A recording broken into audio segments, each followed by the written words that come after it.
So, Os, before I bring Brendan in here, I want to ask you, when we played against you guys, when we played against Brendan, we used to go, oh my goodness, what are we facing today? High knees, this nutter, this Oku. He was so intense and so driven. Was he like that in your own camp as well? Yeah, absolutely. I think because he was so passionate and his competitiveness, he just didn't allow anybody else to be at a lesser competitive spirit, and he pulled us up, and he made sure, that everybody knew exactly what to do, game plan wise, defensive, especially in defense. I think Brendan prided himself with his defense, he backed himself with that.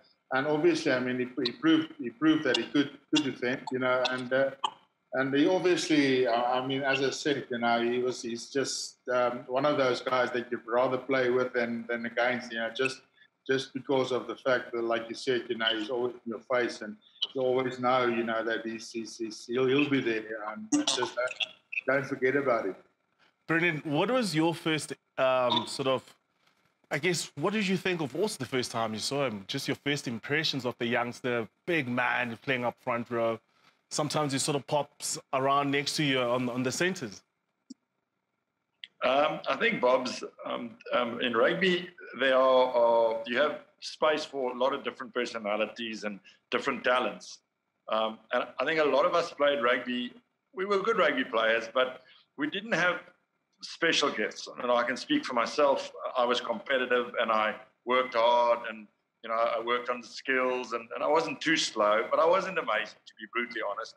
There were people that were amazing, and something like Donnie Gerber comes to mind. If I see the highlights and the clips of what somebody like that could do, it was just special. And I think Os, for me, in my opinion, being a back, had that gift.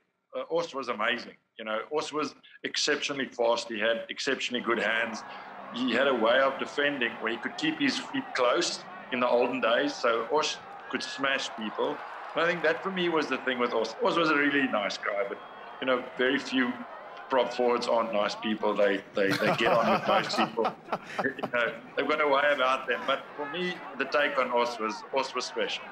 And there's not a lot of people that go through a career where you look at them and you go, wow, they are gifted, they can work hard.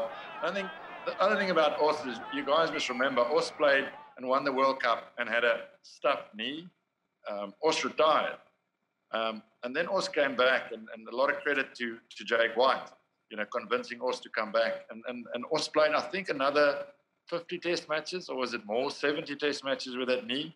That's amazing, So he almost reinvented himself with that initial acceleration and giftedness, and then became this loose-head prop that, dominated the scrum, and whose personality, he's now said that I added with personality-wise. I think if you talk to Jake and the boys who won the 2007 World Cup, I think Os's whole demeanor changed from being a young kid in '95 to being a leader. So I think all the credit people give Os and the way they speak about him, Os is one of those guys who was actually probably better than people think he is now.